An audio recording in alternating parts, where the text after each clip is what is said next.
Hello. Copy paste करके जो concept था उसके ऊपर मैंने 2-3 वीडियो बनाया। कल का वीडियो भी कॉपी एंड पेस्ट के ऊपर ही था।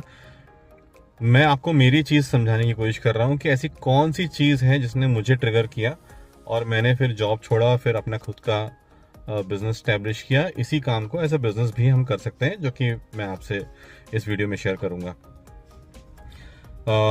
मेरे पास 2-3 चीज़ें थी जो मुझे ट्रिगर कर रही थी। पहला पॉइंट कि मुझे ट्रांसफ़र नहीं चाहिए था, क्योंकि जब जब हम ट्रांसफ़र होते हैं तो हमको पूरा का पूरा फैमिली शिफ्ट करना पड़ता है। बच्चों को स्कूल से टीसी दिलाना, फिर नए स्कूल में भर्ती करवाना, मैं वो नहीं चाहता था। या फिर बच्चों को मैं उसी स्कूल में छोड़ूंगा, मतलब वो वापस से घर पे रहेंगे और मैं उनके बिना कहीं और जाऊंगा।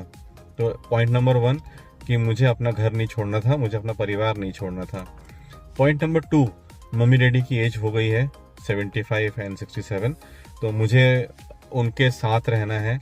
ऐसा ना हो कि कुछ घटना घटे और फिर मैं अगले दिन आऊं और काम पे लगूं, और वो चीज़ मुझे नहीं चाहिए थी।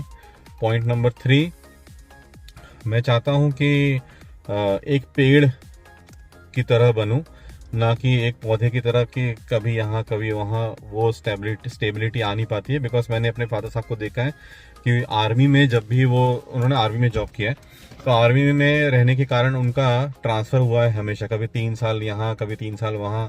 तो स्पेसिफिकली वो जब सेटल डाउन हुए तो उनकी एज 55 के ऊपर चली गई थी, और वो आफ्टर रिटायरमेंट ही पॉसिबल हो पाया था। तो फिर ज़िंदगी बचती कहाँ है, आप ट्रांसफ़र में घूमते रहोगे। तो वो मुझे नहीं चाहिए था। पॉइंट नंबर 4, पेंशन तो वैसे भी नहीं है, हम तो प्राइवेट एम्प्लॉयज़ हैं। प्राइवेट जॉब करेंगे तो भी पेंशन नहीं है, और अगर मैं अपना खुद का बिजनेस करूंगा तो भी पेंशन नहीं है।